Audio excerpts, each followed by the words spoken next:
नमस्कार आपण मानकु स्वागत करछि मो चैनल फाडू किचन को।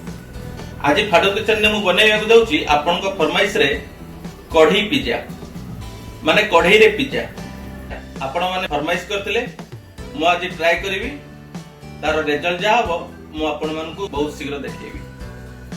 धन्यवाद। मु आज दुईटी रेगुलर पिज्जा बने पे जाउछि सेथि लागि मु नैछि 1 चमच चीनी किछि लूण 1/4 चमच बेकिंग सोडा आउ 3/4 चमच बेकिंग पाउडर। प्रथमे मु मैदा नै ए सब को मिसै नेली तापर सेतरे किछि दही ऐड करी भलो भाबरे मिक्स कर नेली। एई भली डब्बारे आपन को बेकिंग पाउडर आउ एई भली डब्बारे आपन को बेकिंग सोडा मिलि जिवो। मु एबे आकु भलो भाबरे गोळै नै डो प्रस्तुत कर नेबी।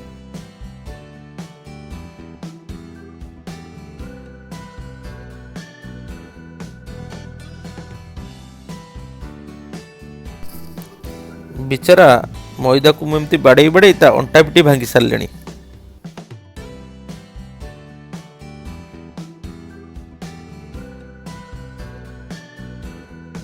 मुझे भाव में मैदा को किसी समय दली नेबी।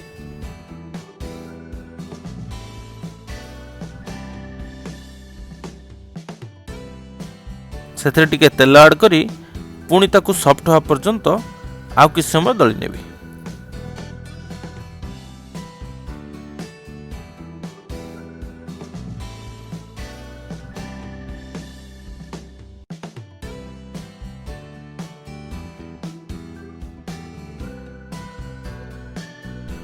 एबे मोर डो रेडी हो गलानी।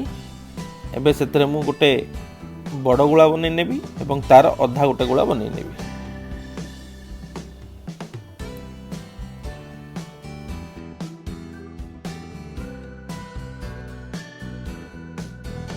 एबे এই ছোট গুলাটাକୁ मु रुटी भली बेली नै सेकी नेबी। बहुत कम आंचर याकू मु सेकी नेबी जेमती कि टिके ता देहरे बबल आसी जीवो तापर मु ताकू ओल्लै रखी देबी।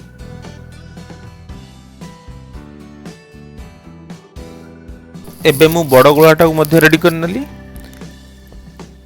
प्रथमे किछि मैदा देई ताकू भलो भाबरे एई भले हाथ रे टिके नाकू दाबी नेली तापर सेतरे किछि मक्कार अट्टा पकई नै एई भली भाबरे ताकू बेली नेली।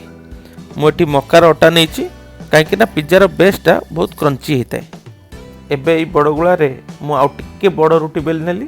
एबे सेतरे मु एमती कणा सब कर नेबी कहीं ना जेते बेले आमे आकु बेक करिवा गैस आ भीतर रही आकु रुटी भली फुले दबो सेति लागि एथरे टिके भलो भाबरे कणा कर नेली।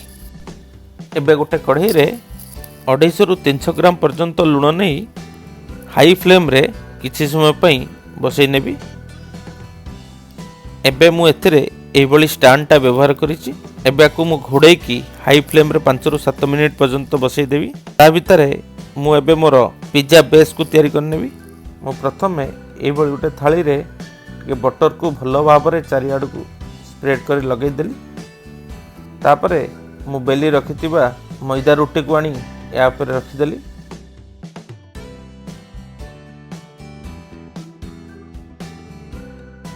एबे मु चीज स्प्रेड को नहीं या ऊपर पकई भलो भाव स्प्रेड कर नेबी। मुझे गो चीज स्प्रेड नहीं अमूल्य चीज स्प्रेड मध्य बहुत भलो टेस्ट दिए। मुझे ठीक मझी भागरे चीज को भलो भाव स्प्रेड कर नेली। तापरे तैयारी करी रखिथिबा रुटी को आनी या ऊपर रखी साइड रु भलो भाव याकू फोल्ड कर नेबी।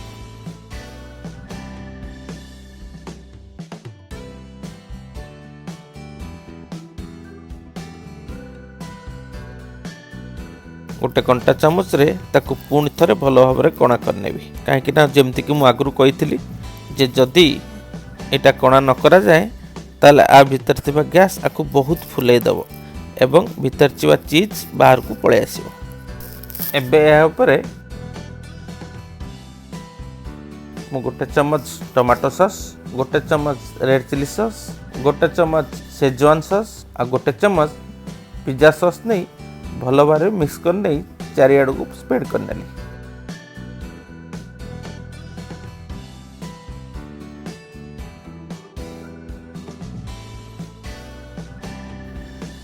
एबे मु सेतरे चीज को पकई नेबी। चीज लगी मु नहीं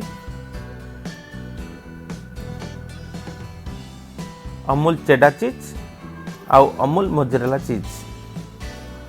एबे ये दुईटा को मु भल भाव वेटेड कर रखी।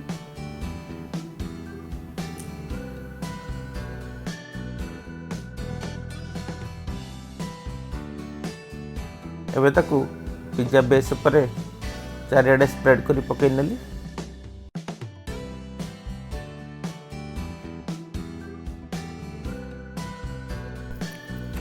मु या ऊपर टॉपिंग्स पई पनीर पियाज आउ कैप्सिकम को व्यवहार करछि। ए सब को भल भाव मु पकई नै तापर आउ अल्प किछि चीज मध्य पकई देबी। एबे हमर कढ़ई बसी बसी गरम है बोर हो जीवनी। एबे गोटे बहुत जरूरी काम मन पड़ला। एमती साइड साइड रे मु बटर को लगे नेबी।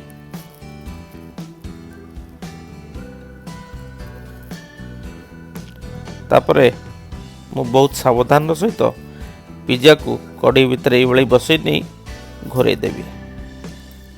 हाई फ्लेम रे 10 रु 15 मिनिट पर्यंत आको घोड़े रखी। मु मझिरे याको खोली नहीं किछि चिली फ्लेक्स पकई नेली। एबे 10 रु 15 मिनिट हो सारानी। एबे आम पिज्जा मध्य रेडी हो सारानी। एबे मु ताको काढ़ी आनली। एबे आ गोटे पद्य पिज्जा मु तैयारी कर नोची। एथरे मु बिलातीर टॉपिक्स मध्य देछि।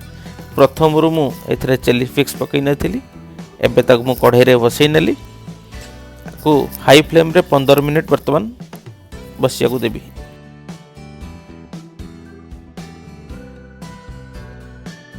पंदर मिनिट पर मुझे पुणी खोली देली। देखंतु केते सुंदर एटा फुली जाइछि।